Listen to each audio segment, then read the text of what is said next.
Bonjour à toutes et à tous. J'ai aujourd'hui l'honneur de recevoir Cyril Chaboun. Cyril a plusieurs vies. La première, il l'a dédiée à l'armée de l'air. À l'issue d'un parcours rigoureux, rythmé par les formations, les spécialisations, les stages, les sélections et quelques opérations extérieures, Cyril intègre le prestigieux CPA-10, le commando parachutiste de l'air. Chuteur haute altitude, tireur d'élite, ce membre des forces spéciales accumule les compétences pour être et demeurer à la pointe de l'épée. Jamais satisfait, toujours en quête de perfectionnement, Cyril est de tous les combats, Afghanistan, Libye, Mali et même en Irak. Aux côtés des forces kurdes, Cyril combat Daesh dans l'enfer d'Erbil. C'est alors qu'un drone piégé le fauche, lui et son frère d'armes. Il survit, mais sa vie bascule. Il est amputé des 2 jambes. 1 an d'hospitalisation, une 50aine d'opérations. Alors comment passer d'une vie au sein de l'élite, animée notamment par l'exigence d'une excellence physique, à celle du handicap? En suivant sa devise, tout est possible si on lâche rien. Cyril se relève et affiche la même détermination que lors de sa première vie. Il multiplie les sports à haut niveau, tir, ski, il devient vice-champion du monde de parachutisme en soufflerie et il est aujourd'hui membre de l'équipe de France de volley assis et y participera au JO l'année prochaine. En écoutant cette brève présentation, je suis sûr que vous avez compris pourquoi j'ai voulu recevoir Cyril. Il incarne la fortitude, la résilience. Surtout, il démontre de manière éclatante que c'est l'action qui nous fait vivre et survivre. À aucun moment Cyril ne s'est arrêté au motif qu'il ne pouvait plus faire ce qu'il faisait avant. Il a tout simplement recherché et trouvé de nouveaux moyens d'agir. Mais il exprime aussi remarquablement l'importance de l'engagement comme source de sens. Un engagement pour son pays, pour ses frères d'armes et aujourd'hui pour ceux qui souffrent et pensent ne pouvoir s'en sortir. Sa manière de vivre me rappelle cette phrase de Viktor Frankl au sujet de l'auto-transcendance de l'existence humaine, comme clé du sens de la vie. La vie de l'être humain est toujours dirigée vers quelque chose ou quelqu'un d'autre que soi-même, qu'il s'agisse d'un but à atteindre ou d'un être humain à connaître et à aimer. Plus on s'oublie soi-même, en se consacrant à une cause ou à une personne que l'on aime, plus on est humain et plus on se réalise. Cyril Chaboun, bonjour. Bonjour. Merci beaucoup d'avoir accepté mon invitation à participer à ce nouvel épisode de Fortitude. Je vais te présenter rapidement. Tu as 37 ans, tu vis près de Bordeaux, c'est ça? Exactement. Voilà, aujourd'hui, tu es membre de l'équipe de France de volleyball assis. Tu es vice-champion du monde de soufflerie, on y reviendra aussi. Tu es conférencier, mais tu as surtout eu une grande partie de ta vie qui a été consacrée à l'armée de l'air, puisque tu étais membre des commandos au sein de l'armée de l'air pendant une quinzaine d'années, et tu as été blessé au cours d'une opération, ce qui t'a conduit vers d'autres aventures. Exactement. Notamment, tu as été blessé assez gravement puisque ça a conduit à l'amputation de tes 2 jambes. Par la suite, tu t'es lancé dans le sport de haut niveau et plein d'autres activités. On va y revenir en détail, mais comme à mon habitude, je vais te donner la parole assez rapidement pour nous expliquer effectivement un petit peu plus en détail ton parcours. Ce qui nous intéresse, c'est de savoir au départ, qu'est-ce qui t'a poussé à t'engager dans l'armée de l'air. Et puis, voilà, au fil de ton récit, je m'autoriserai à te poser quelques questions, à rebondir et à t'interpeller, parce que tu as un parcours qui est assez exceptionnel, qui est très exceptionnel même, qui est admirable. On a tous des parcours exceptionnels. Oui, oui, oui. C'est très subjectif, mais Oui. en tout cas, c'est vrai, c'est que par rapport aux sujets qui nous sont chers chez Fortitude, qui sont la résilience, la force morale, Ouais, on y voilà, est en plein. on est dedans, on est dans le cœur du sujet, et c'est pour ça que je m'autorise à dire que ton parcours est exceptionnel. Je sais que parmi les membres des forces spéciales ou des unités d'élite que je connais bien, souvent, ce qui revient, c'est nous sommes des hommes ordinaires ou des femmes ordinaires qui faisons des choses exceptionnelles. Il n'y a pas d'hommes ou de femmes exceptionnels. Donc, j'entends cette philosophie et j'apprécie ta modestie, mais je pense que tout le monde sera assez d'accord quand on aura terminé cet entretien que effectivement ton parcours est exceptionnel. Alors, je te donne la parole. Est-ce que tu peux nous expliquer un petit peu comment tu as atterri, sans mauvais jeu de mots, au sein des commandos de l'armée de l'air et plus particulièrement du CPA-10? Bah, si tu veux, j'avais 18 ans, j'ai redoublé 2 fois au collège et à 18 ans, je finissais mon BEP électrotech. Donc j'avais bien repris les études en main. mais du coup, j'avais 2 ans de retard et je me voyais mal repartir en branche générale. Du coup, j'ai décidé d'aller voir ce qui se passait à l'armée. Donc, j'ai été voir des CIRFA pour l'armée de terre et l'armée de l'air. Et puis, en gros, c'est l'armée de l'air qui m'a répondu en premier. Je me suis engagé à 19 ans dans les commandos parachutistes. Je voulais quelque chose qui bougeait, où physiquement aussi, ça demandait une certaine aptitude. Donc directement en CPA et au CPA 30 à Bordeaux-Mérignac. Et puis voilà, la machine est lancée. Je rentre en 2005 du coup. Tu fais à peu près un an de classe. Donc à l'issue de ça, on est réintégré sur nos CPA. Et ceux qui s'étaient engagés, par exemple, en tant que fusilier de l'air pour garder les bases en France et à l'étranger, suivant leur niveau, les instructeurs leur demandent s'ils veulent déjà aller en CPA aussi. Tu vois? Et du coup, tu as des gars qui étaient rentrés là pour monter la protection en France, qui se rendent compte qu'il y a des commandos de l'air, ils vont être parachutistes, et du coup intègrent aussi la formation après avec nous. Donc on est rebalancé au CPA 30, et là le CPA 30 en interne avait ce qu'on appelle la CIS, une formation interne pour justement être à niveau vraiment des commandos en groupe et mener des actions commando telles quelles. Et là, alors, il n'y a toujours pas de sélection, mais si tu veux, c'est dès que tu suis plus, tu dégages. Là, c'est vraiment plus péchu et tu vois, je crois qu'on commence à 25 et on finit à 15.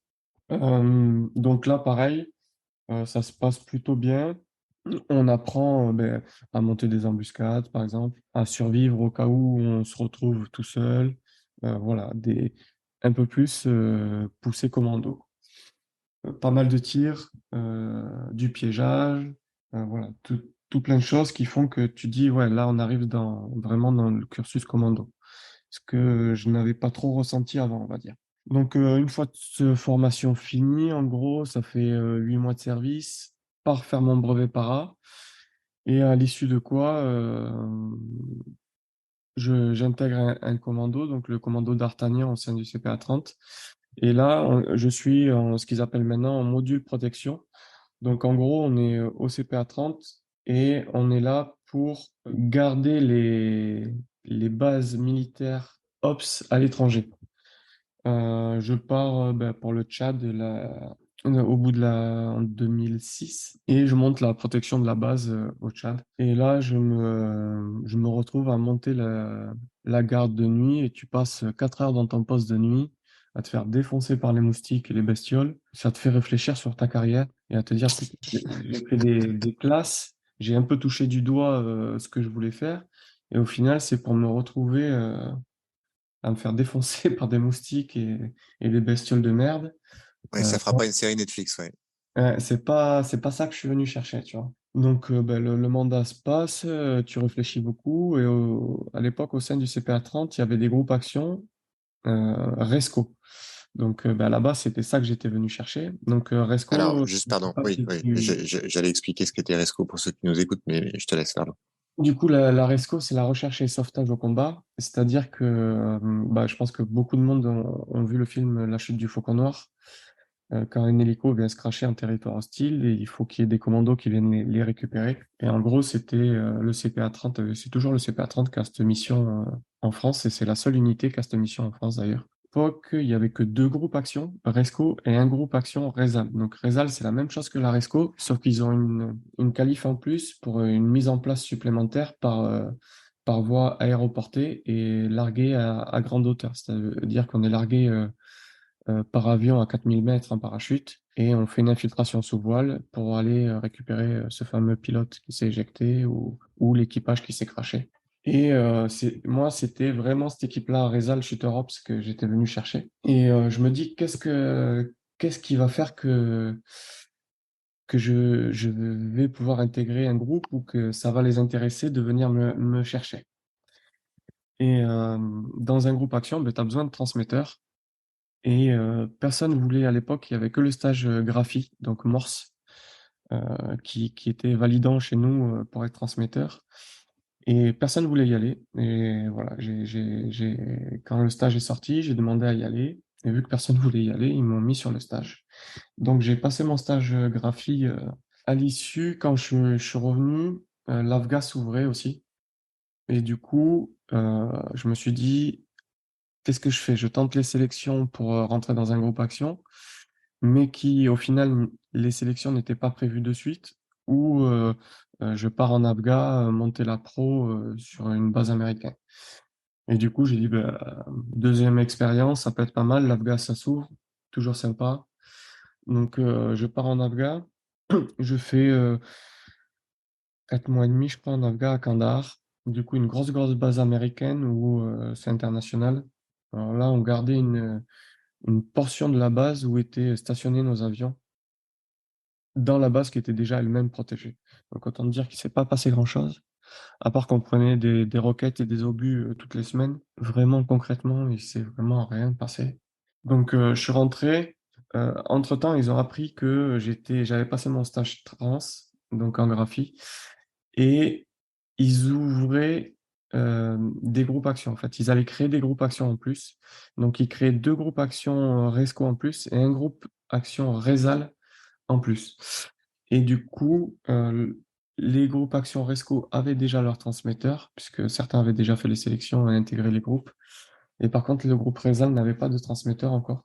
Et du coup, c'est eux qui sont venus me chercher. Et j'ai pu intégrer, sous certaines conditions, le groupe Resal en avance pour commencer à le monter. Et en condition que je réussisse les sélections et les stages qui étaient qualifiants Resco et Resal pour pouvoir continuer à suivre le cursus, quoi. Je passe mes sélections Resco. Donc là, ils te mettent vraiment dans le dur. Là, ça y est, tu touches du doigt vraiment ce qui est le métier de commando et en groupe action, quoi. Donc, tu passes une semaine de sélection, de rusticité, de pas dormir pour te mettre en situation de fatigue et voir comment tu restitues un peu toutes tes connaissances et comment tu réfléchis dans le dur, en fait. Parce que c'est ce qui va se produire en mission après quand tu auras fait peut-être plusieurs jours sur le terrain, qu'on va te dire d'aller chercher un vilain dans un campement ou dans une maison. Et il faut que tu sois toujours capable de le faire en appliquant tes connaissances au mieux possible, quoi. Donc, tu passes ces sélections, tu sors bien rincé, voire des fois blessé, puisque tu tapes dans le dur, tu as des marches qui te tapent aussi. Et à l'issue de quoi, tu commences ton stage Resco sur 6 semaines. Et là, c'est beaucoup de théorie et de pratique et de mise en situation, en fait. Parce que c'est des procédures internationales et qu'il faut que ça soit carré.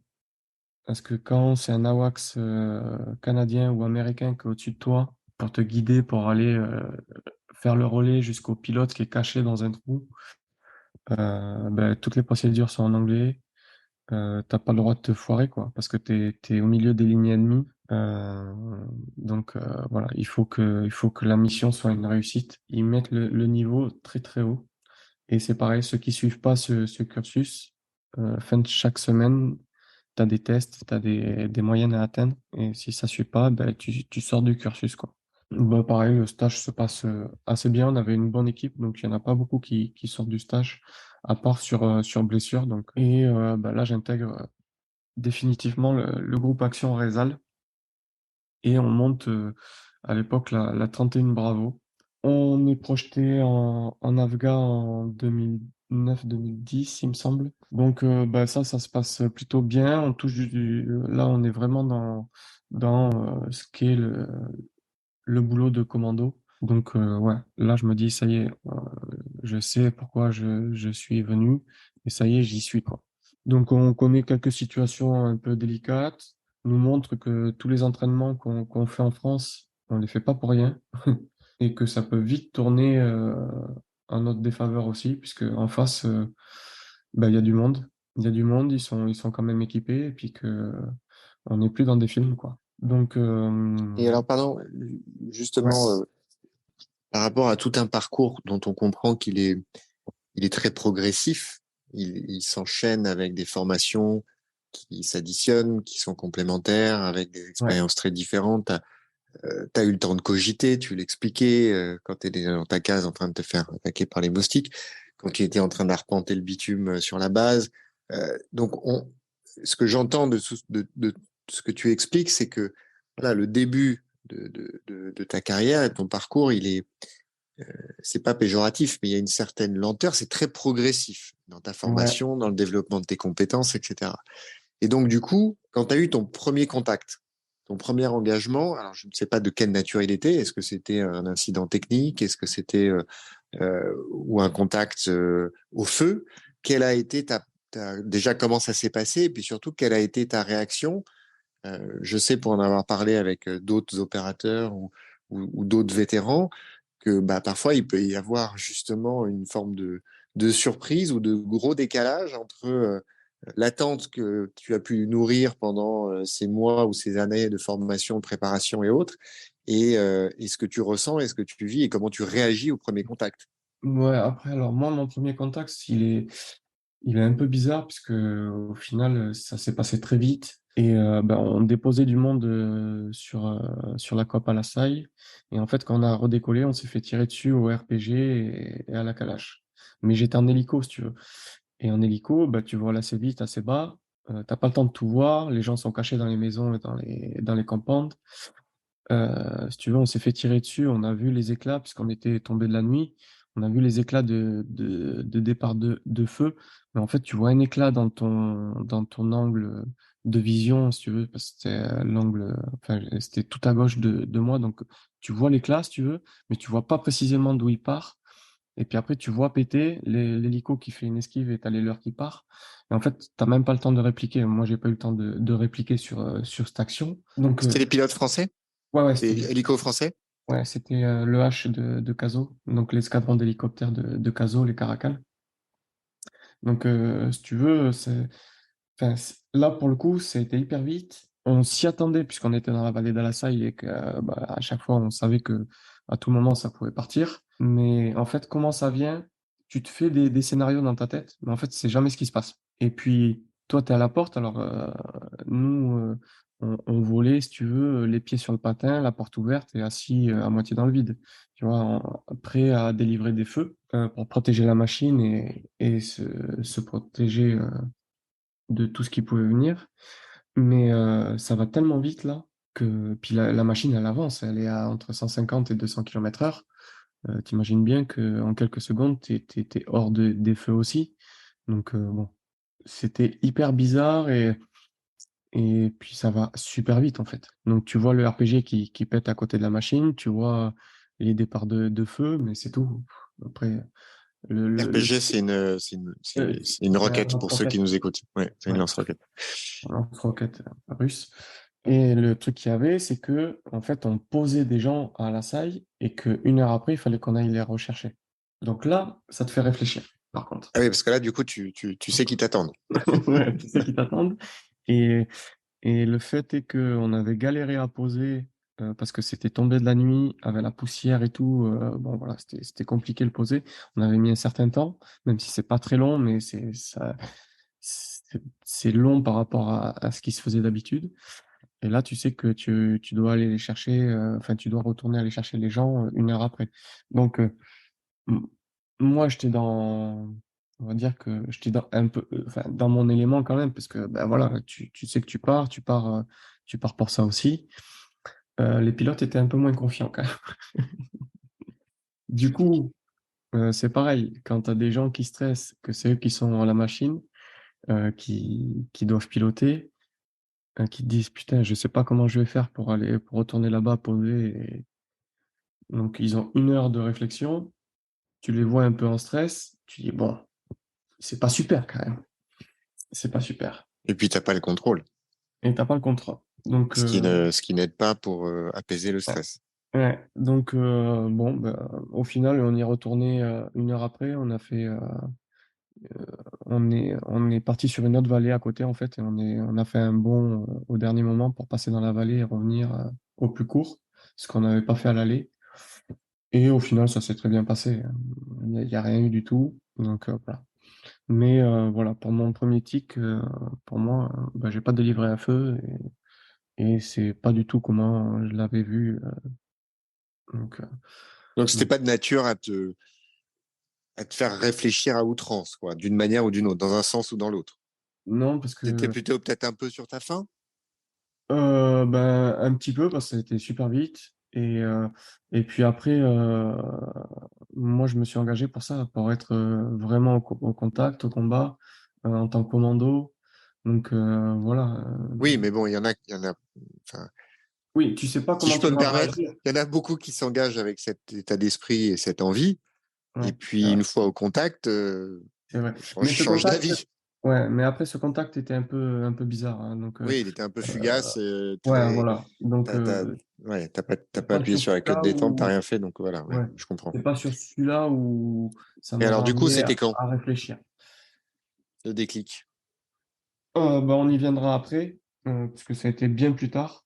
D'accord. Pour finir, du coup, bah, l'Afghan se finit. Je reviens. On continue à être formé dans le groupe. On part en Malaisie pour faire l'aguerrissement jungle. Et du coup, ouais, je passe une multitude de stages, médic, tireur d'élite longue distance, euh, OLOD, donc désignateur laser. C'est dans l'armée de l'air, on est leader sur la délivrance de l'arme aérienne. Mhm. La désignation des cibles. Ouais, c'est ça. On continue à s'entraîner. Et puis en 2012, il y a la Libye qui s'ouvre. Donc on est projeté sur BPC, pareil en tant que Resco et IMEX. Donc là, il y Le avait BPC, c'est le navire, ouais, autant pour moi, c'est les porte-hélicoptère. porte-hélicoptères de la Marine nationale. Alors sur ces navires, il y avait deux plots. Un plot Resco que montait une autre équipe et nous, on était sur le plot IMEX, donc Immediate Extraction, pour, si tu veux, les hélicos de combat, que ce soit Tigre ou Gazelle, aller taper des cibles souvent enfin, sur la côte, à moins de 10 nautiques, on va dire, en départ des VPC. Et nous, on était sur un Cougar derrière, une équipe commando à un nautique, à peu près des hélicos de combat, pour, au cas où ils viennent à tomber au sol, pouvoir les récupérer dans l'instant, en fait. À l'issue de cette mission, en fait, parce que ça c'était 2012, du coup, quand on rentre, je me pète le genou, les ligaments croisés au ski. Je peux pas partir avec eux, et quand ils reviennent, le commandement du CPA-30 a changé aussi, la politique du CPA-30 change un peu, et ça me correspond plus. Et du coup, je décide puis j'ai un peu fait le tour des missions qui étaient là à l'époque, et je décide de passer les sélections, du coup, pour aller au CPA-10, donc dans les forces spéciales, 2013 ou 2014. Et bah, je passe les sélections, je fais le stage Beluga. Donc le stage Beluga, c'est le stage euh, pour intégrer le CPA-10 qui te met à un niveau opérateur groupe action des forces spéciales. Et moi, au CPA-10, je visais la 12 Charlie. Pourquoi la 12 Charlie? Parce qu'elle avait une capacité en plus qui était chuteur opérationnel à très grande hauteur, donc sous oxygène. Je sais pas Halo. ouais, Le terme en ah, anglais, c'est halo, c'est ça? ouais, c'est High ça. altitude low opening. Yes. Et en français, c'est SOTGH, donc très grande hauteur. Bah, Ça la veut dire que Charlie, c'est des sauts qui sont faits à partir de quelle altitude? alors, jusqu'à 10 millimètres, tu peux sauter. D'accord. Donc pour ceux qui nous écoutent, qui ne sont pas des aficionados du saut en parachute, demain, moi, je fais un stage apprentissage, enfin initiation chute Ouais, libre. Je c'est vais 4000 sauter mètres. à quelle altitude? 4000 mètres. Voilà. Donc, juste pour Donc, qu'on mette un petit peu les choses en en perspective. gros, en gros, aussi pour imager le truc, c'est les couloirs aériens des avions de ligne. Voilà 10 000 mètres en gros. Ce mode d'emploi a été créé pour, par exemple, enfin, c'est pas par exemple, c'est pour que l'avion qui va nous larguer prenne un couloir aérien lambda en transit, nous largue sur ce couloir aérien sans que personne ne voie rien et que nous, on s'infiltre sous vol en fait sur les lignes ennemies. D'accord. Donc là, je vais juste insister un petit moment pour ceux qui nous écoutent. La prochaine fois que vous prenez l'avion pour partir en vacances, un peu loin, bah, vous regarderez par le hublot. quand vous serez au milieu de votre vol, vous aurez pris votre petit coca, votre petit jus de tomate. Et puis là, vous vous dites, ben, euh, ces gars-là, à cet endroit-là, ils ouvrent la porte et ils sautent. Ouais, c'est un peu ça. J'aime bien cette Non, non, image. mais C'est pas mal. c'est important effectivement d'imager parce que on croit pouvoir se visualiser certaines choses, mais c'est pas toujours évident. Et c'est vrai que voilà, il y a plein de comment dire de compétences, de capacités dans le métier des forces spéciales ou des unités d'élite qu'il est très compliqué justement d'imager ou de percevoir pour le commun des mortels. Si par exemple on parle des nageurs de combat, etc., c'est quand même assez. Il n'y a pas vraiment de situation au quotidien où on peut se mettre dans ce type de Ouais. situation et se dire tiens bah voilà tu vois quand tu plonges aux Maldives, tu plonges en Corse, tu plonges pas dans le noir absolu tenant l'épaule de quelqu'un qui lui te dirige avec une boussole. Bref, on peut pas, Ouais, c'est on n'est clair. jamais en situation de vraiment ressentir la chose. Mais c'est vrai que sur le parachutisme, pour le coup, bah, l'histoire de l'avion de ligne, c'est assez parlant et tout le monde peut tout à fait se rendre compte de ce que ça représente, quoi. Ouais, c'est clair. C'est clair. Bon, moi, j'ai jamais eu l'occasion de sauter à cette altitude. J'ai fait 7005 au plus, mais ce qui est déjà pas mal. Ah non, Donc, c'est nul. Bon, on va arrêter l'entretien là, Cyril. Franchement, 7005, c'est pas à la hauteur de Fortitude, je suis désolé, donc je me suis trompé. Et pour le petit truc, à 7005, il faisait -22, on était en été. Donc, il faisait -22 et on a mis à peu près une demi-heure de vol. Parce que quand on saute à ces altitudes-là, le but, c'est pas de chuter, mais c'est d'ouvrir notre parachute de suite pour s'infiltrer jusqu'à notre objectif, en fait. Ouais, de la dérive. Ouais, faire de la dérive sous vol, exactement. Et, euh, et du coup, ben, j'ai mis une demi-heure de vol pour faire 30 kilomètres, quoi. C'est pas mal. C'est sympa, on va C'est pas dire. mal, ouais. Donc, Ok, donc du coup, là, tu moi, complètes tes j'allais au 10. compétences toujours. Ouais, mais j'allais au 10 pour avoir ce groupe action-là. Le petit problème qu'il y a eu, enfin, problème, non, c'est pas un problème, mais c'est qu'il y avait un autre groupe action qui était prévu pour partir au Mali, en OPEX, enfin, pas au Mali, mais en Afrique, en OPEX. Et il lui manquait trois gars. Et nous, on arrivait trois gars déjà qualifiés du CPA 30, puisqu'on était déjà en groupe action, donc on avait quasiment toutes les qualifs, sauf quelques qualifs fort spéciales qui nous manquaient, mais qu'on a pu passer au Beluga. Et du coup, nous, on arrivait en groupe, on était Ops de suite, en fait. Comparé à des plus jeunes qui arrivaient, par exemple, du civil, qui avaient fait à peu près 2 ans de classe pour arriver jusqu'au CPA 10, et où il leur faut travailler encore avec le groupe parce qu'ils n'ont jamais fait d'Ops, ils ont, pour certains, jamais fait d'OPEX. Euh, pour beaucoup, il leur manquait beaucoup de stages annexes, comme shooter ops, tireur d'élite, médic, euh, Reconedex, enfin, ou des piégeurs. Tu vois, tu as énormément de petits stages à passer avant d'être ops en groupe. Et du coup, nous, tout ça, on les avait. Et le chef de groupe de l'époque a bien mené sa barque et du coup, nous a récupéré dans son groupe, donc qui était quand même un groupe shooter ops.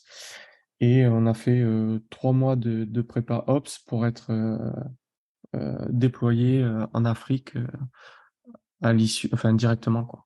Donc on part avec la 12 Bravo du coup euh, en Afrique et où là bah, c'est le summum de ce qui peut se faire en commando et en force spéciale, quoi, parce que on a vécu un peu tout, dont la perte d'un camarade d'ailleurs, donc c'est assez désagréable.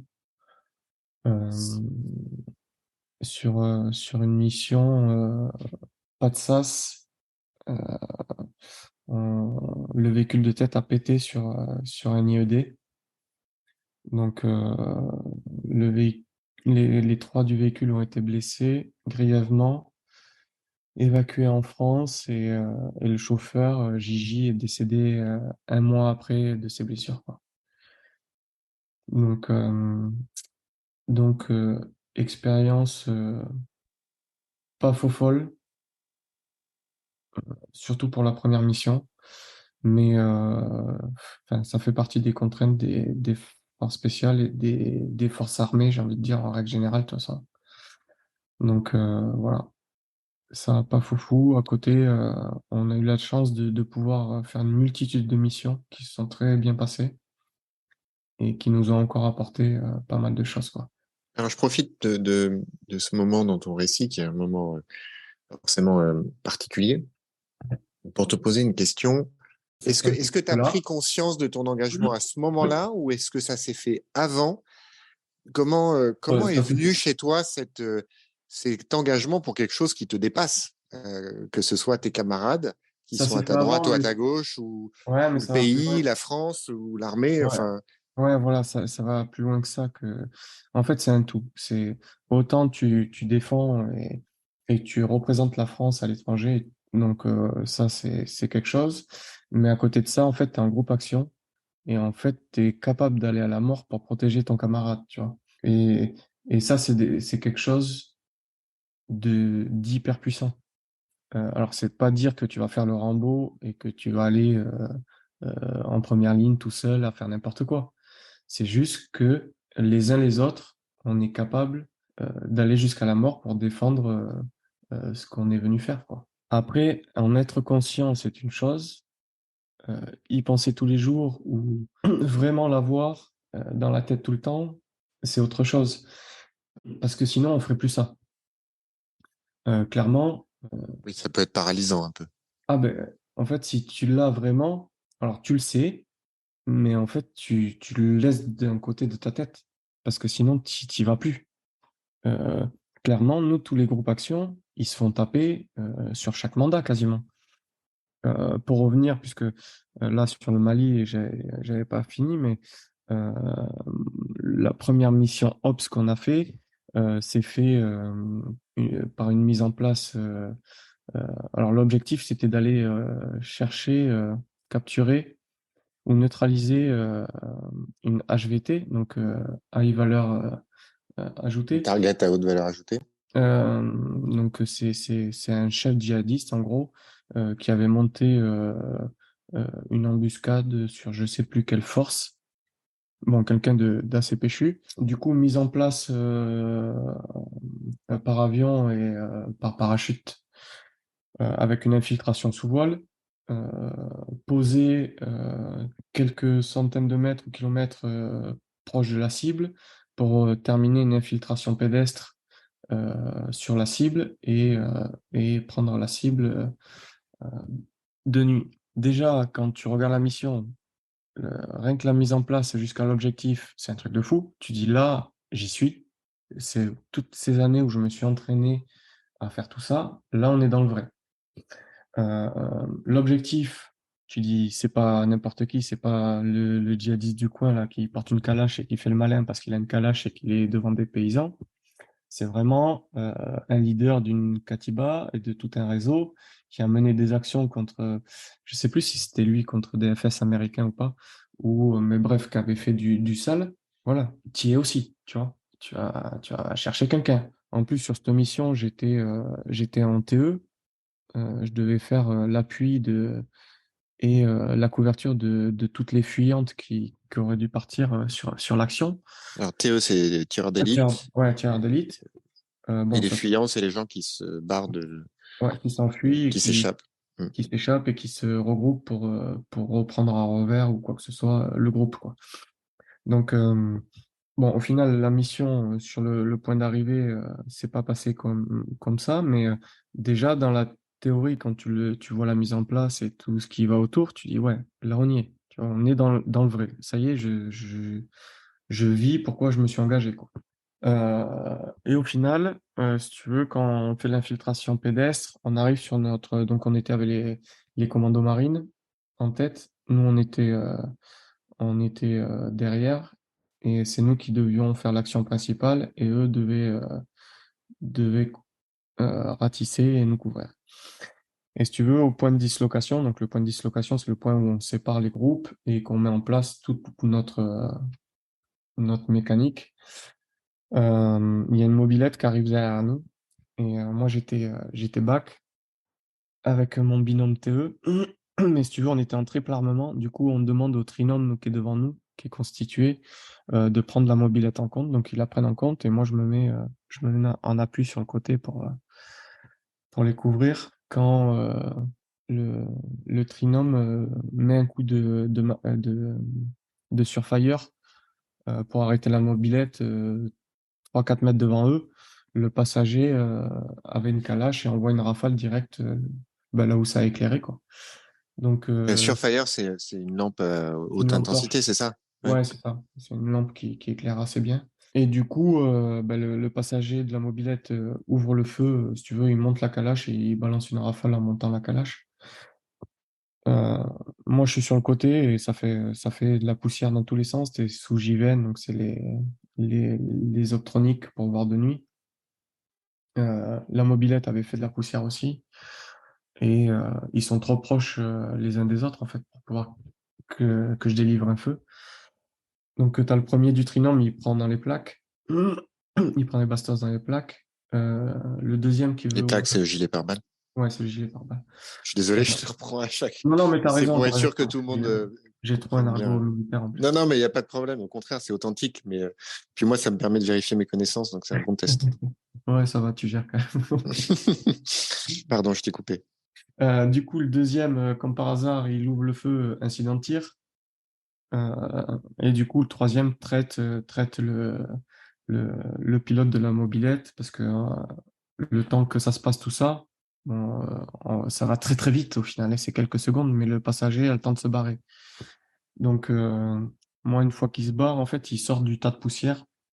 Du coup, je le prends en compte. Je lui délivre un certain nombre de feux. Il tombe par terre à 20 mètres de nous. Là, pendant ce temps, en fait, t'as tout mon groupe, on se met en ligne d'assaut. Il nous retire dessus, au sol. Il se relève, il repart en courant. Là, un certain nombre du groupe ouvre le feu pour lui délivrer des feux pour le neutraliser. Et il retombe une cinquantaine de mètres plus loin, il nous retire dessus, continue à délivrer des feux et ça le stoppe. Au final, il avait plus d'une dizaine bon, je vais te donner le nom, mais il avait une cinquantaine d'impacts sur lui et il a réussi à nous délivrer des feux à multiples reprises, quoi. Pour te dire l'adrénaline et les drogues, ce que ça fait sur le corps humain, quoi. Et ça, c'était ma première ouverture de feu réelle. Pour revenir sur les questions de tout à l'heure, quand c'est que j'avais vécu vraiment le feu. Ouais. Et du coup, bon, la mission fut un échec, puisque vu qu'il y a eu ouverture de feu, les gars ont pu se barrer le temps qu'on traite. Mais au final, pour nous, ça a été une mission de fou, quoi. Parce que bah, tu as la mise en place euh, en para, tu as l'infiltration en sous-voile, tu as l'infiltration pédestre, tu arrives au bord de cette petite forêt là où étaient cachés les vilains. Bon, au final, à partir de là, ça part un peu en cacahuète, mais tu as ouverture du feu à moins de 3 mètres. Enfin, c'est un truc de fou. Là, ça te fait réfléchir que bah ouais, ça peut passer à tout moment, ça peut passer dans l'autre sens, quoi. Parce qu'on a beaucoup, beaucoup de chance, qu'on est entraîné, on a du matériel opérationnel qui fonctionne bien. Je parle surtout des gilets qui nous protègent et des casques.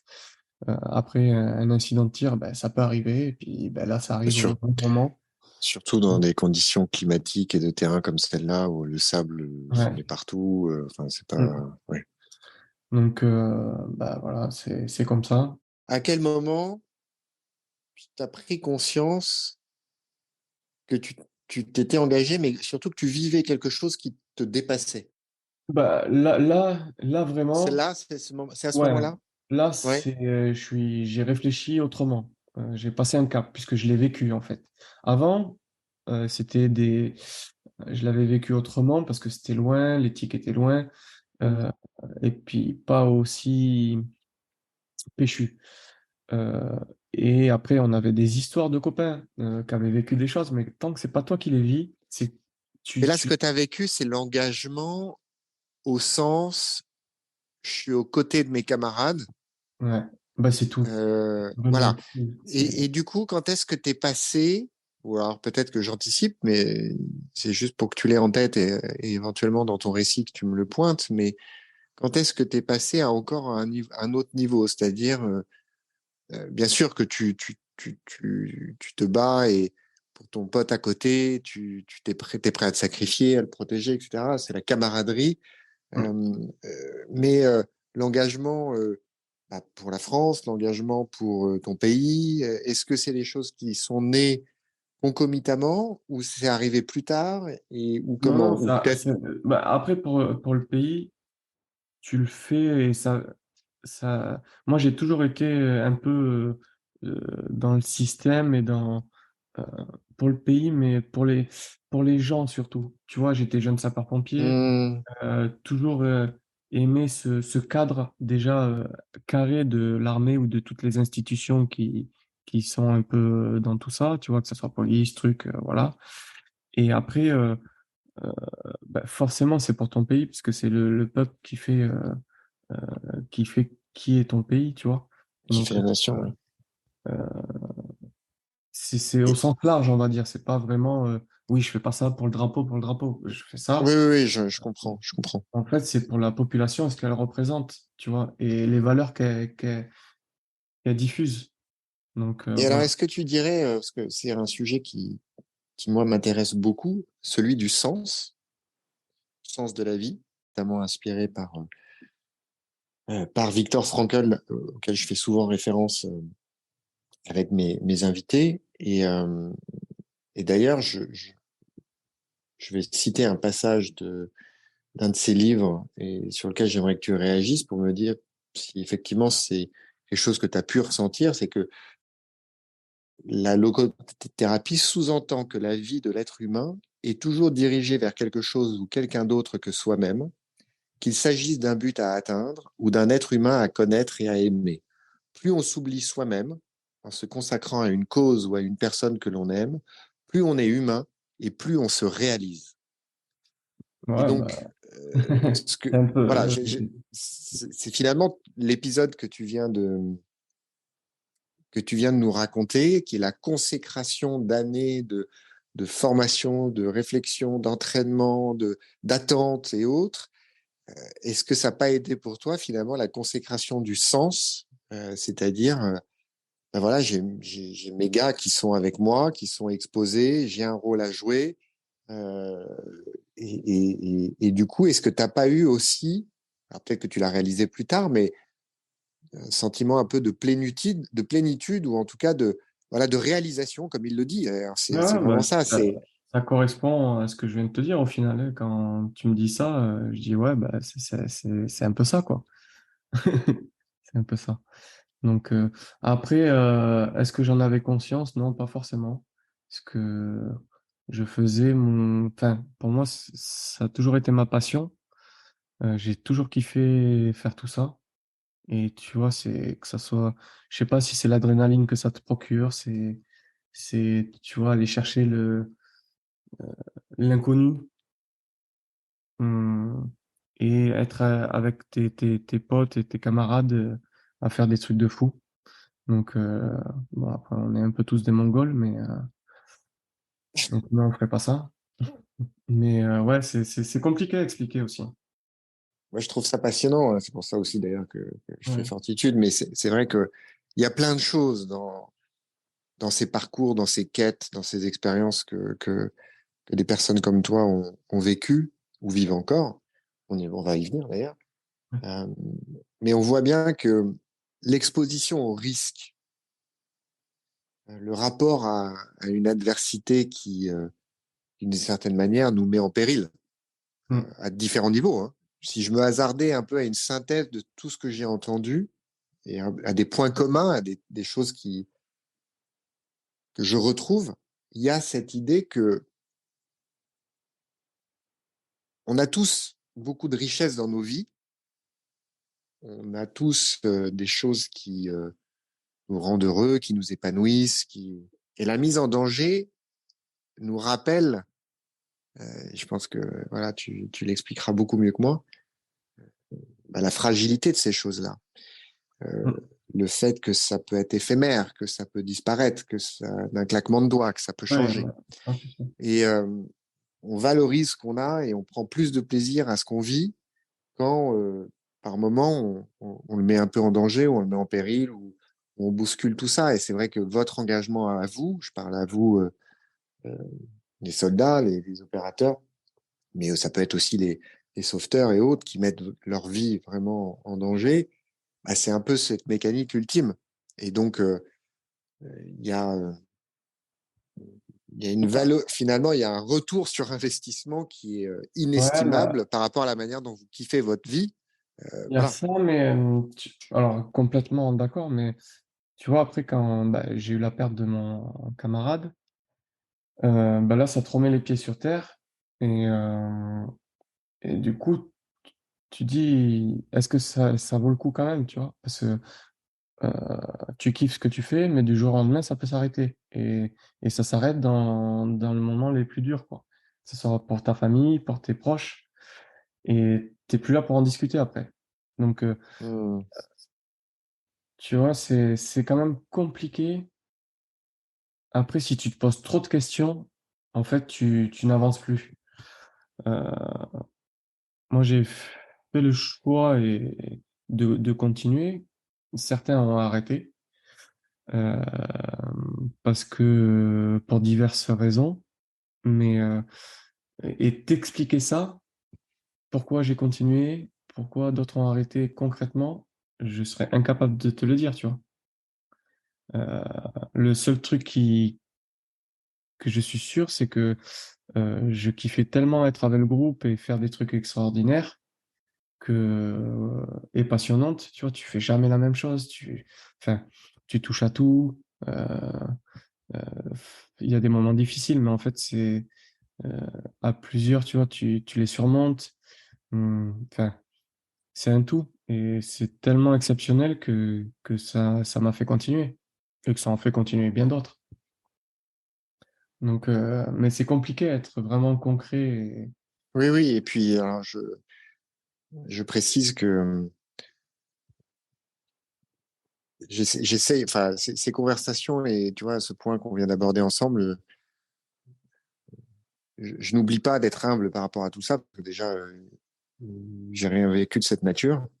Donc, c'est une chose d'en parler, c'est une chose de le vivre. Que effectivement, il faut être très humble aussi par rapport à la manière dont on peut poser des concepts ou des idées sur des choses réelles qu'on peut vivre. Et j'ai totalement conscience que on essaye parfois maladroitement, hein, et peut-être inefficacement, d'expliquer des choses qui, comme tu le dis très justement, qui peuvent pas forcément l'être avec des mots, Mm. et qui sont ressenties, qui sont des choses qui se passent en toi, en eux, en nous. Euh, et après, tant bien que mal, on essaye de les retranscrire, tant bien que mal, on essaye de les partager, de les expliquer, mais on n'y arrive pas forcément, Ouais. peut-être rarement. Euh, et ce qu'on se dit là, c'est peut-être effectivement une réaction chimique à l'intérieur de toi dont tu n'avais pas conscience, mais qui, malgré tout, comme tu le dis, t'a fait avancer, t'a fait continuer. Et, euh, et l'idée, je pense, dans notre conversation, je pense qu'on est tous les deux on board là-dessus, c'est que c'est d'essayer de, malgré tout, de poser des petites graines chez ceux qui nous écoutent et qui soit se découvrent parce qu'ils sont jeunes, soit s'interrogent parce qu'ils sont plus âgés mais sont perdus, ou s'interrogent, de poser des petites graines sur peut-être la manière dont, avec beaucoup d'humilité et peut-être d'incertitude, on pense que l'être humain peut fonctionner et peut avancer. Et, euh, et donc, tu as raison de me reprendre. L'ambition, elle n'est pas ici du tout d'établir une doctrine, d'établir des principes absolus en Mm. disant voilà comment il faut faire pour avoir du sens dans sa vie, voilà comment il faut faire pour se réaliser. Non, Voilà. c'est pas du tout le cas.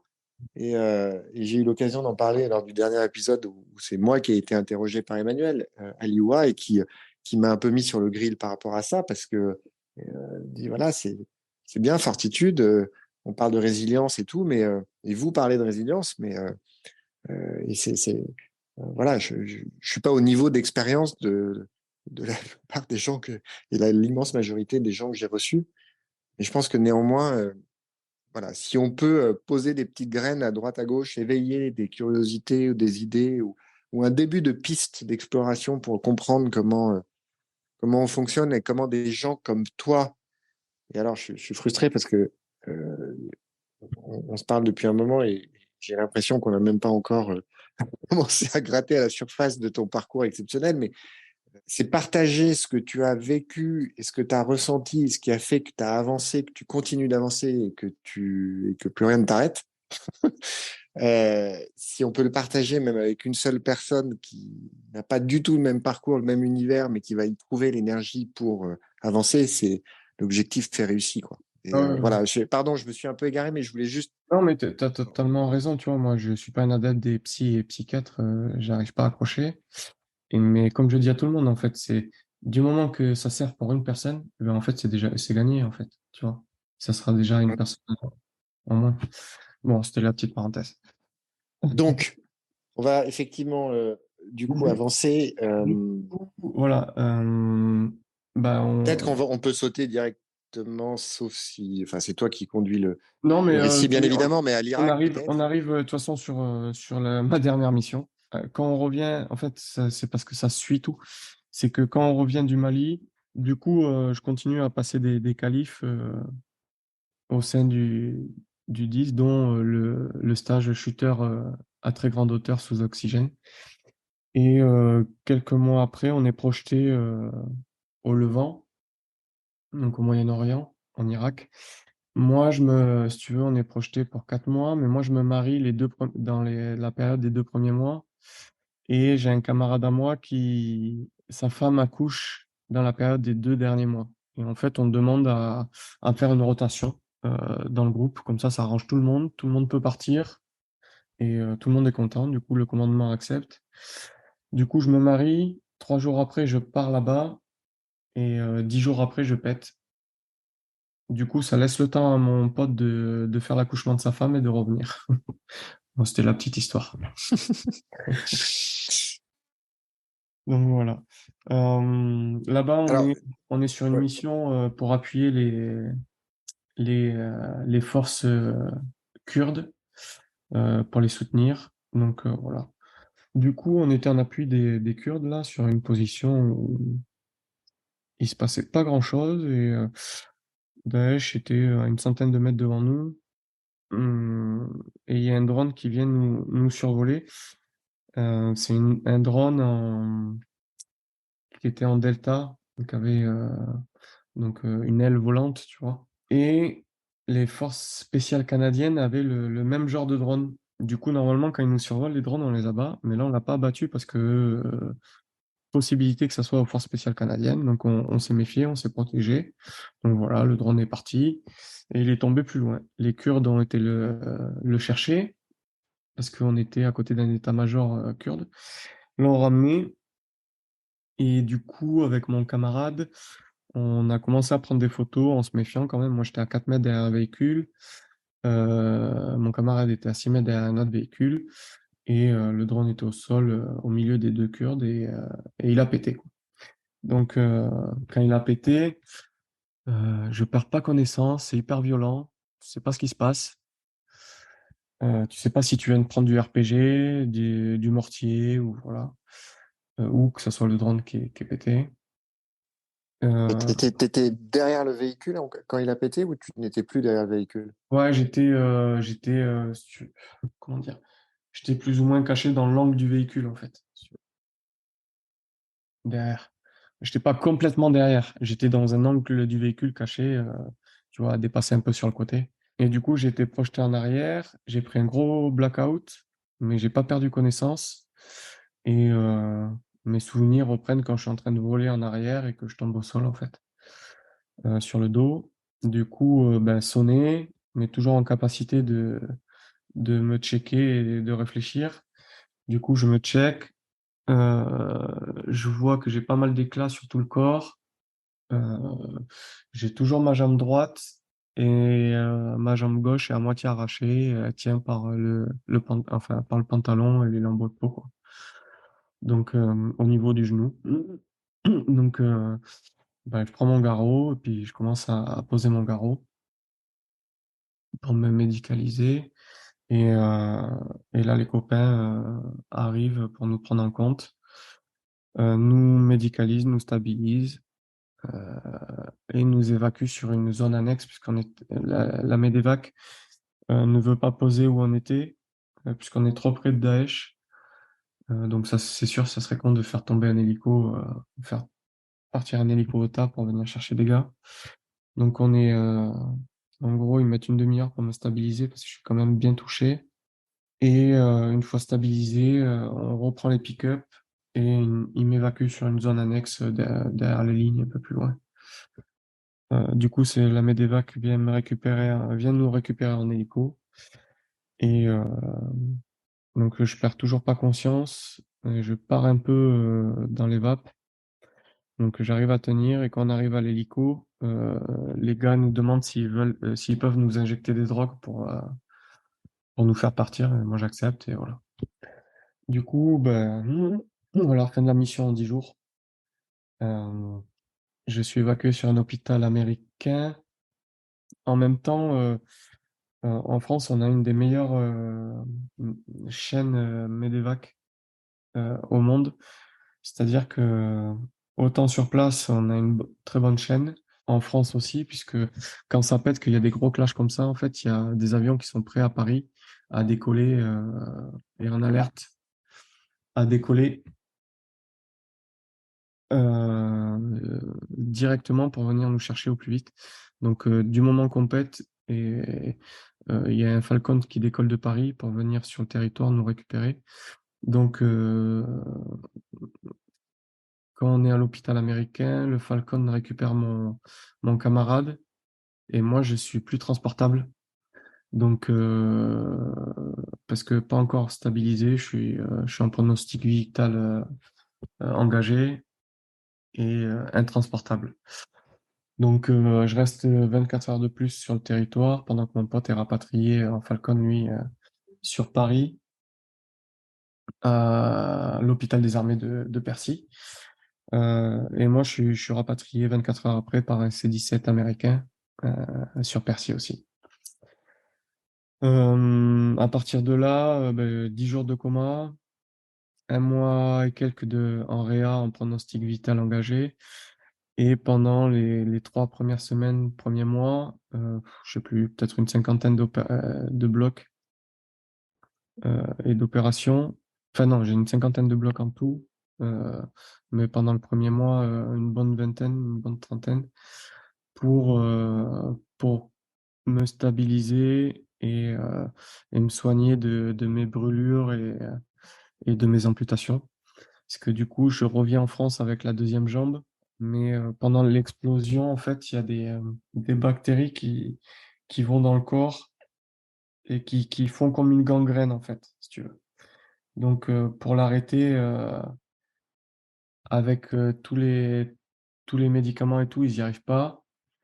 Et du coup, ton corps, enfin, ton membre, il meurt au fur et à mesure, ça remonte exactement comme une gangrène. Du coup, il coupe, en fait, pour stopper ça. Du coup, il coupe moitié pied, cheville, tibia, genou sur 3 semaines, ça. Et du coup, ils arrivent à stopper avec les antibiotiques et le coupage de membres au niveau du genou, quoi. Et du coup, c'est pour ça que je me retrouve double amputé fémoral, donc ce qui est double amputation au-dessus du genou, quoi. Donc j'ai plus l'articulation du genou.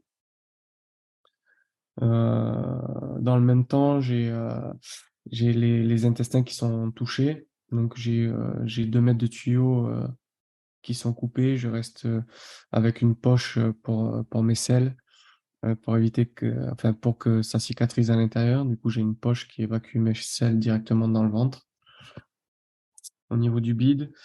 Donc voilà, un peu, euh, un peu dans le mal sur cette partie-là, on va dire, les premiers 3 mois, 4 mois, puisque, en gros, tu fais caca par une poche, t'es alité, tu as perdu tes deux guibolles, compliqué, quoi. Quand tu es hyper actif, tu dis qu'est-ce que je vais faire, quoi. Donc, j'ai de contacter tous les gars qui ont été double amputés comme moi en France. Donc, j'ai essayé d'avoir les numéros, les trucs. Tous les gars, ils me disent, bah, c'est compliqué, j'ai arrêté de marcher avec les prothèses. Ok, bon. Du coup, ça t'aide pas beaucoup plus. Je reprends au bout de 3 4 mois. Ils arrivent à m'appareiller la première jambe qui est cicatrisée. Et l'autre, j'avais le fémur qui était cassé en 1000 morceaux. Du coup, j'avais un fixateur externe. Donc, je pouvais pas être appareillé sur les deux jambes. Donc, on commence l'appareillage sur une jambe, mais je peux pas faire grand-chose. Je commence à ma rééducation aussi, c'est-à-dire la rééducation du corps, parce que le choc émotionnel, le choc physique, j'ai perdu 20 kilos. Du coup, t'es plus capable de grand-chose avec les drogues. Le psy, enfin le cerveau en prend un coup et t'es au ralenti. Enfin, il faudrait apprendre un peu tout. Donc, pour la petite exemple, quand j'ai recommencé le développé couché avec la kiné, euh, en Irak, là, j'étais à 135 kilos en max. Je suis revenu avec des poids de ce qu'on peut voir dans les salles de réathlétisation, les tout petits poids, là, les haltères pour faire les biceps qui sont à 500 grammes, là.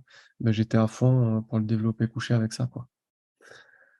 Donc, réapprentissage d'un peu tout, de la vie de tous les jours, voilà.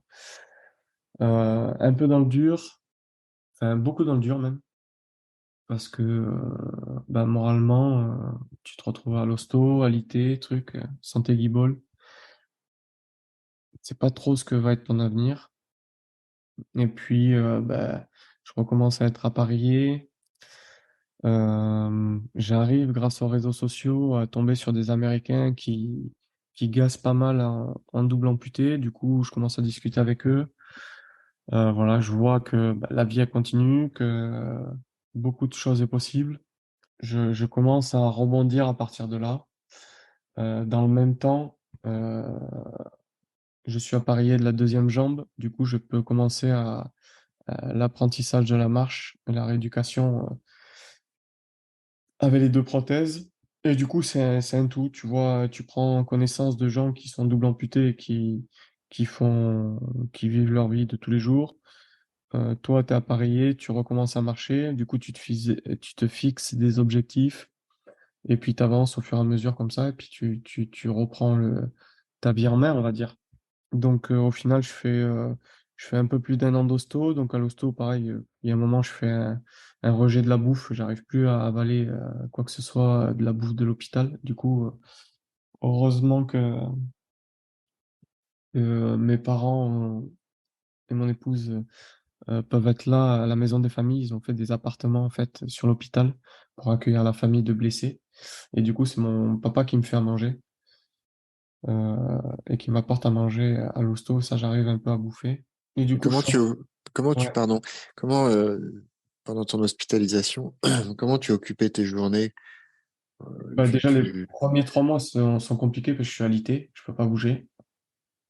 Donc, c'est pour ça que je suis au fond du trou aussi. Après, pendant 1 mois et demi, j'ai pas pu me doucher. J'étais encore avec le sable de là-bas et tout. Voilà. Donc, c'est très, très compliqué psychologiquement.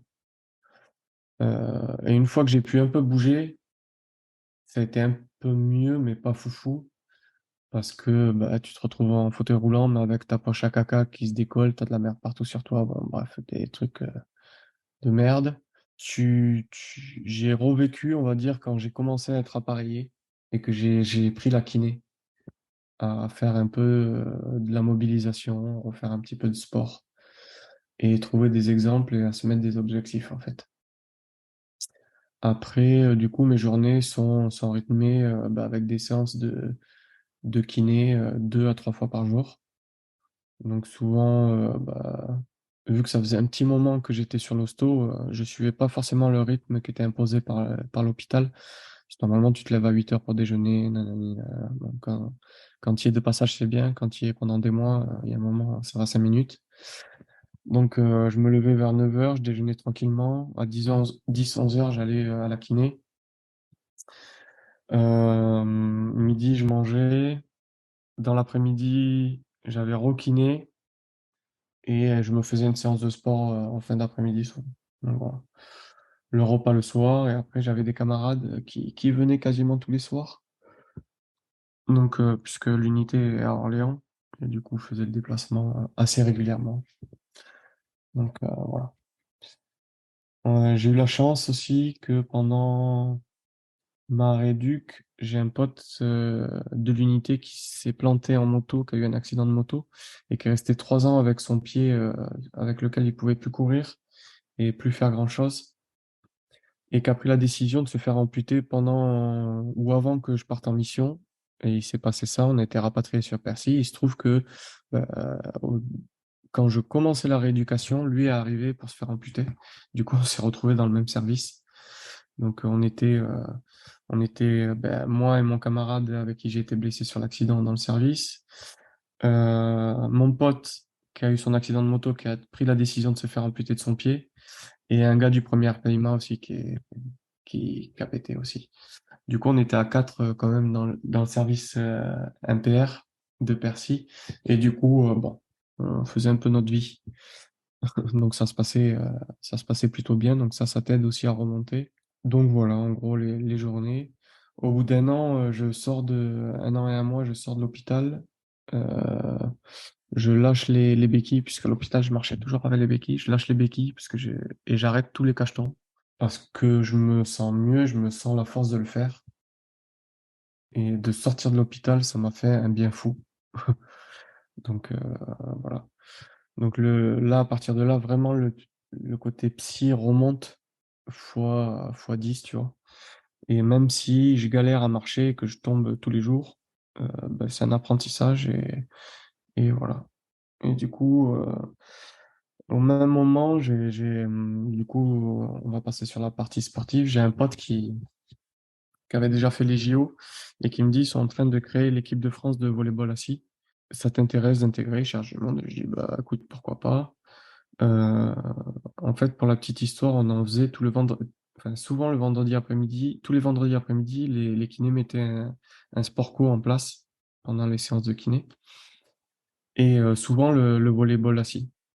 Et c'est quelque chose de très simple à faire et où les valides et les handis peuvent se mettre assis par terre et jouer ensemble. Et du coup, ben, mon pote, il me dit ça quand je sors, et je dis, bah ouais, grave. Du coup, il me file les coordonnées du staff, et j'appelle le staff, je leur explique mon histoire, et que ça m'intéresse de venir tester. Et du coup, voilà, j'intègre l'équipe de France de volleyball assis pour préparer les Jeux paralympiques le premier mois de ma sortie de l'hôpital, avec mon camarade avec qui j'ai été blessé. À côté de ça, je voulais un sport individuel aussi. Du coup, je commence en ski alpin, en slalom et en géant. Pour intégrer aussi l'équipe de France de ski. Mais donc je fais toute une saison en championnat de France et en Coupe de France de ski. Mais le ski demande énormément de budget et quand tu n'habites pas les montagnes, du coup énormément de temps aussi et de déplacement. Donc fin de saison, je décide d'arrêter parce que bah, ça me correspond pas par rapport à ce côté-là. Le sport, je kiffe.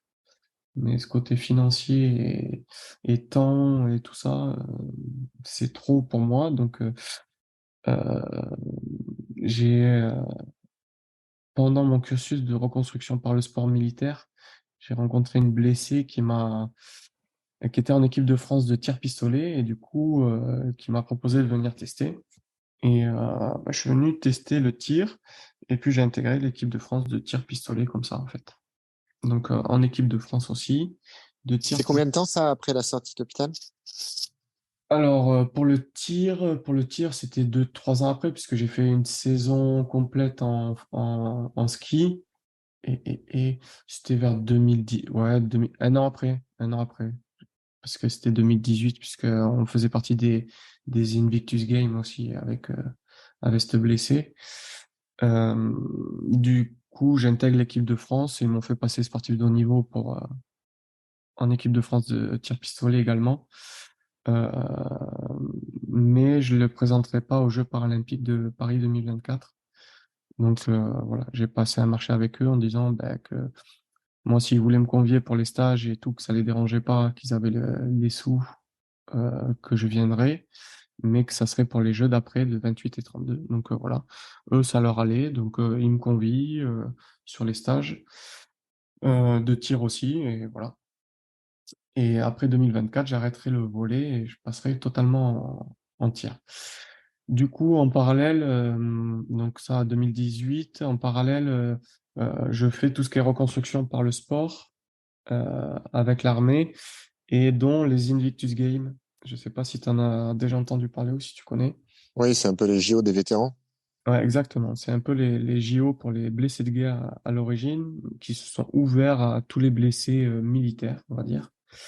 Voilà. De l'OTAN. Et c'est le prince Harry qui a créé ça en 2014. Pour le petit truc. Du coup, j'ai eu l'occasion d'y participer en 2018 et sur le parc olympique de Sydney, en Australie. Donc, une superbe expérience aussi. Donc, côté Millie, c'est à peu près tout. Après, si côté Millie, on a pas mal de stages de reconstruction par le sport, que ce soit par nos armées ou par l'institution en règle générale. Pas mal d'activités sportives et dernièrement, je me suis mis au parachutisme et soufflerie en compétition aussi. Donc, je suis le seul en France à ressauter en parachutisme en étant double amputé, en solo, hein, pas en tandem, donc, et à faire des compétitions. Et je suis vice-champion du monde en 2022 de soufflerie. Donc, la soufflerie, c'est la simulation de chute libre dans un gros tube en verre. Là, il y a quelques souffleries en France. Donc, voilà, mais c'est pas du sport paralympique, ça. Donc c'est priorité au volleyball assis avec les Jeux paralympiques 2024. En préparation et ma vie quotidienne se rythme euh, autour des compètes et des entraînements équipe de France de volleyball assis. Donc grosse préparation physique et technique dans le sens où en gros, ma journée type, c'est que j'ai 2 heures de renforcement musculaire le matin. L'après-midi, je fais souvent des activités annexes comme le parachutisme ou la soufflerie, le tir et pas mal de paperasse, recherche de sponsors. Et le soir, tous les soirs de la semaine, c'est volleyball assis, quasiment. Donc voilà, 2 heures de volleyball assis tous les soirs. Donc j'ai pas mal de sport dans la journée. Euh, et le week-end, c'est souvent compétition nationale avec le club. Et à peu près une fois par mois, ou tous les 2 mois, c'est un stage équipe de France de volleyball assis sur un gros week-end. Jeudi, vendredi, samedi, dimanche. Ou vendredi, samedi, dimanche. Voilà, ça dépend du budget de la fédé, de ce qu'ils prévoient. Puis tu as une activité sportive supplémentaire qui est ta vie de famille. Ouais. À côté, ouais. C'est toujours sportif, ça. Ouais, mais ça va. Bon, ma femme gère bien ce côté-là. Donc, j'arrive à pouvoir faire mes activités. Et du coup, oui, j'ai un petit gamin qui a 3 ans et demi, qui va sur ses 4 ans. Donc, ouais, avant d'aller faire mon renforcement musculaire, c'est moi qui l'emmène à l'école quand je suis là. Donc, voilà. Donc, on arrive à tout goupiller quand même. Et ça se passe bien. Comment tu décrirais ou tu expliquerais la manière dont tout ça t'a changé intérieurement? Alors, ça m'a pas trop changé. Euh, Ça m'a pas trop changé. Les seuls trucs qu'on me reproche un peu là, c'est que j'ai plus trop de sentiments. En fait, euh, j'exprime pas beaucoup mes sentiments et je relativise énormément sur plein de situations, en fait. Euh, un peu trop, sûrement, mais tu vois, quelqu'un qui va se casser le bras à côté de moi, en gros, c'est pas grave, t'es encore vivant. On va te mettre une écharpe, une contre-écharpe, on va t'emmener à l'hosto, tu vas avoir un plâtre et tu seras en plâtre 3 semaines et ta vie elle continue, en fait, tu vois. Donc les gens ont beaucoup de mal avec ça parce que c'est ce qu'on me reproche. Et ça, T'es devenu très stoïque. Ouais, alors je l'étais déjà avant, mais alors là, avec l'accident et tout ce que j'ai vécu, encore plus. Et le problème, c'est que sur mon parcours, j'ai vécu tellement de trucs que, en fait, après, tu relativises. Tu vois que ça soit les accidents dus aux opérations, mais les pays où on est projeté, tu vois tellement de misère et de gamins qui font leur vie et qui s'éclatent dans leur vie avec que dalle, que quand tu vois tout ce qui se passe en France, en fait, les gars, arrêtez de vous plaindre pour un chichi ou un autre, tu vois. Et du coup, je relativise vraiment énormément, beaucoup. Donc, on va dire que c'est les seuls trucs qui ont vraiment changé, ça. Après, sur le reste, j'ai pas changé. Je suis toujours aussi mongol à vouloir faire des trucs de fou. C'est intéressant ce que tu dis parce que c'est une vraie difficulté, je trouve, d'un point de vue psychologique et philosophique aussi. Quand je dis philosophique, moi j'ai une approche très pratique de la philosophie. Euh, J'aime pas ça pour la théorie, j'aime ça pour ce que ça apporte dans le quotidien et dans la vraie vie. D'ailleurs, la philosophie, étymologiquement, c'est des réflexions qu'on mène pour faire en sorte que sa vie soit meilleure. C'est pas uniquement pour discuter de concepts à la terrasse d'un café. Mais donc, c'est un point que je trouve extrêmement compliqué à traiter ou à appréhender. C'est effectivement ce relativisme dont tu parles, lié à l'expérience personnelle Mm. ou à une certaine forme aussi d'intelligence, parce que parfois on peut absorber ou apprendre de l'expérience des autres pour soi-même relativiser un certain nombre de choses qui peuvent nous arriver à nous. Et, euh, et d'ailleurs, moi j'ai pas mal de retours d'auditeurs de Fortitude qui m'écrivent en me disant merci, ça aide justement à relativiser ce que je pensais être insurmontable, ce que je pensais être un vrai problème, une vraie difficulté. Quand j'écoute un tel ou un tel, ça remet l'église au centre du village.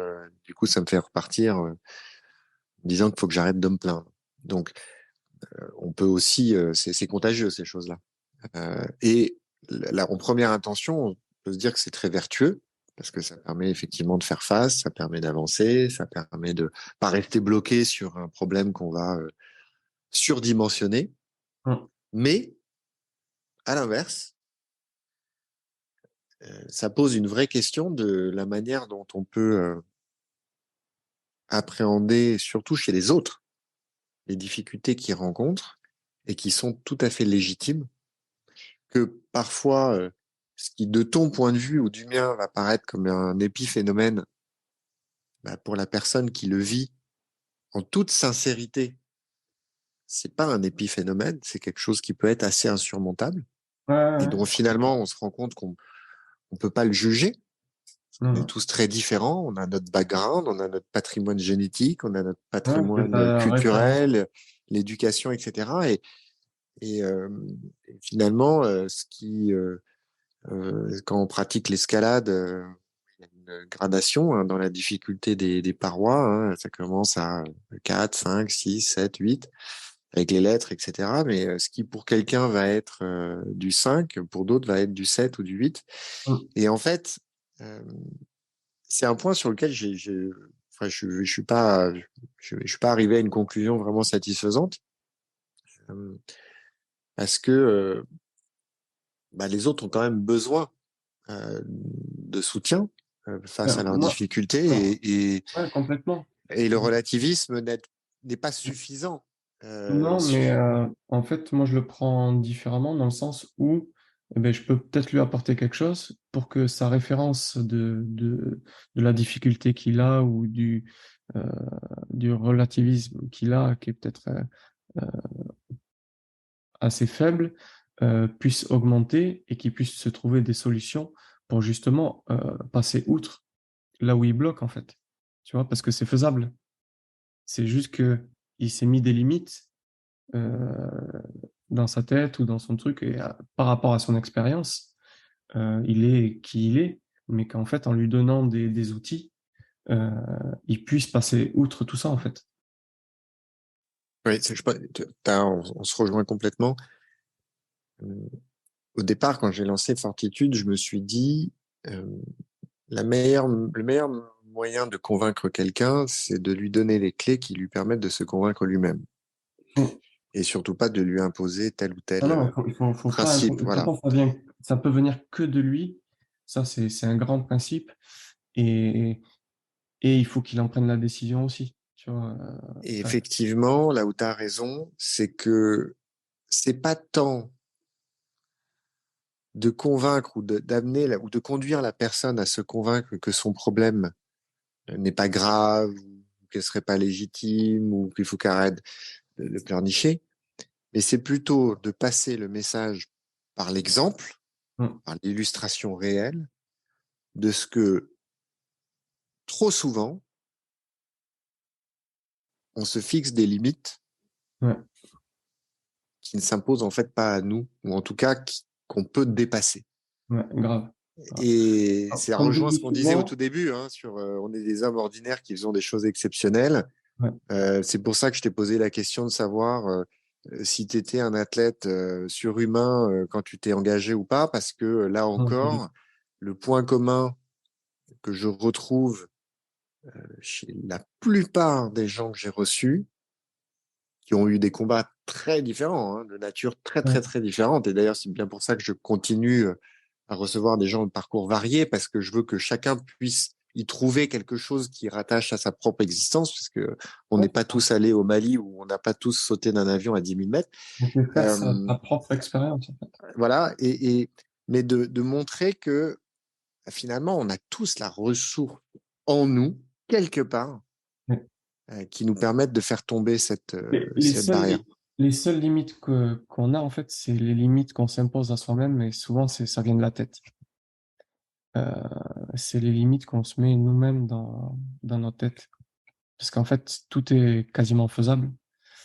Euh, et quand on se dit c'est possible et qu'on se donne les moyens aussi, beaucoup de choses, beaucoup de choses sont faisables. C'est pas pour citer un exemple parmi d'autres, plus que d'autres, pardon, mais Christophe Bichet, que j'ai reçu il y a peu de temps, euh, on avait dit à ses parents quand il avait 4 ans il allait pas survivre à ses 15 ans, euh, qu'il a la maladie de Fanconi qui fait qu'il est vulnérable à peu près tout ce qui peut lui tomber dessus, qui a eu multiplié les cancers, etc., qui aujourd'hui est père de famille, un des champions français d'escalade. Euh, C'est-à-dire que ça va au-delà.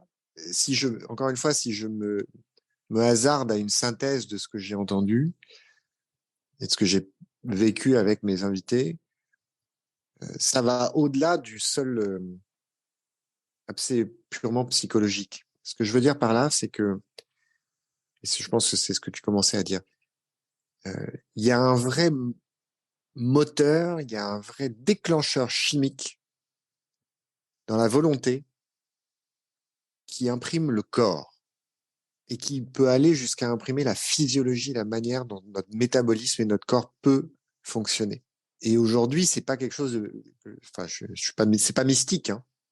C'est pas mystique, c'est pas religieux. Après, chacun y voit ce qu'il veut et j'ai aucun Hum. jugement là-dessus, mais en tout cas, euh, la volonté peut faire changer le corps.